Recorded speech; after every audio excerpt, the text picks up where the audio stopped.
ایک چھوٹا سا کامن سینس کا سوال ہے، گاؤں اور شہر کو چھوڑتے ہیں، ایک بچہ زیادہ انکلائن ٹو انڈرسٹینڈ پورٹل ہے، بڑے ہو کے ہم اس کانسیپٹ کو نکالتے ہیں بچے۔ ایک پوری بلڈنگ کو ایک بندہ اٹھا کے ایک اور شہر میں لے کے آ رہا ہے 1500 ایریل مائل دور، پلک جھپکتے ہی بلڈنگ آ رہی ہے، اس کی کوئی اور ایکسپلینیشن پروڈیوس کرنا اس بندے پہ فرض ہے جو یہ کہہ رہا ہے نہیں یہ ایکسپلینیشن نہیں ہے۔ میں اگر کوئی ایکسپلینیشن دے رہا ہوں تو اگلا بندہ جو چیلنج کر رہا ہے اس کا ذمہ ہے کہ نہیں سر یہ نہیں ہوا، تو پھر کیا ہوا آپ بتا دیں، یہ آپ کا سوال بننا چاہیے، کیونکہ چھوٹا سا بچہ بھی پوچھے گا ہاؤ ڈڈ دیٹ ہیپن، یہ کیسے ہوا؟ ٹھیک ہے، یا تو نا معجزہ ڈالے ہوں ادھر، نعوذ باللہ، یہ والی آیت پہ تو معجزہ بھی نہیں لگ سکتا کیونکہ اللہ عز و جل نے قرآن میں کہہ دیا کہ اس بندے نے یہ کیا۔ سلیمان علیہ السلام نے پوچھا یہ کیسے کیا، اس نے اللہ قرآن میں لکھنے اس نے جواب دیا یہ علم الکتاب ہے میرے پاس۔ اللہ تعالیٰ نے یہ معجزہ کرنا ہوتا تو پھر علم الکتاب نہیں یہاں پہ ذکر ہوتا، وہ حضرت خضر نے جس طریقے کیا تھا علم لدنی کیا، حضرت خضر جب کر رہے تھے تو اللہ تعالیٰ نے ایک خاص علم اپنی طرف سے لدنی میری طرف سے دیا گیا حضرت خضر کو، ایک خاص علم جس کے تھرو حضرت خضر یہ سارا کچھ کر رہے تھے۔ یہ وہ بندہ نہیں ہے جو علم لدنی کر رہا ہے، یہ علم الکتاب سے کر رہا ہے۔ جیسے اس کا مطلب کیا تھا کہ میرے اور آپ کے بس کی بات ہے، یہ کتاب،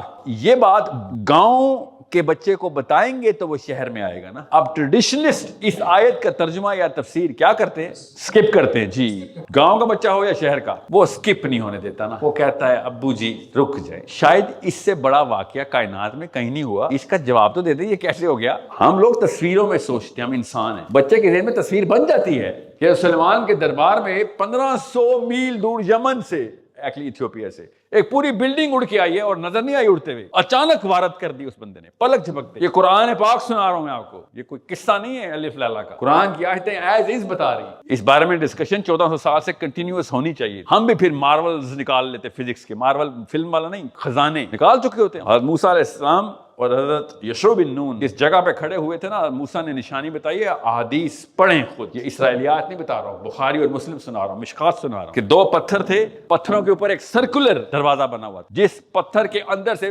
جس دروازے میں سے مچھلی پانی میں گئی ہے، دونوں پھر پتھر کے اوپر چڑھے ہیں، اور موسیٰ نے کہا یہ وہی جگہ ہے جہاں پہ اللہ نے مجھے کہا تھا کہ دروازہ بنے گا اور وہ بندہ ملے گا۔ تو آپ بتائیں وہ سرکل، پتھر کے اوپر پتھر، پتھر کے اوپر ایک سرکل، اس میں سوراخ، اس میں سے مچھلی گئی، یہ ہمیں کیوں نہیں بتایا گیا؟ یہ ختم کیا قرآن بچوں نے، ان کو کیوں نہیں پتا یہ بات؟ So it's a problem of not me being postmodernistic. I am as traditionalist as the Sahabi. میں تو حدیثیں سنا رہا ہوں، جو حدیثیں سنائے بغیر اپنی ایکسپلینیشن دیتا ہے سیلف ڈریون، وہ پوسٹ ماڈرنسٹک ہوتا ہے۔ I am as traditionalist as عبداللہ بن عباس رضی اللہ، میں تو ان کے علاوہ کوٹ ہی نہیں کرتا ہوں کسی کو، میرے لسٹ میں صحابی پہ رینک میں صحابی کھڑے ہوئے مجھے پیک کر، کسی اور بندے کے پاس کوئی صحابی ہے تو میں کہوں گا ٹھیک ہے علمی بحث کر لیتے ہیں، مگر ان کے کوئی انکل کھڑے ہوئے تو پھر میں کسی انکل کو نہیں ماننے والا۔ عبداللہ بن عباس سے آگے کا کوئی بندہ نہیں پیدا ہونا، علی بن ابی طالب کے علم تک، علی بن ابی طالب کے ریفرنس سے ہی کوئی بات ہو۔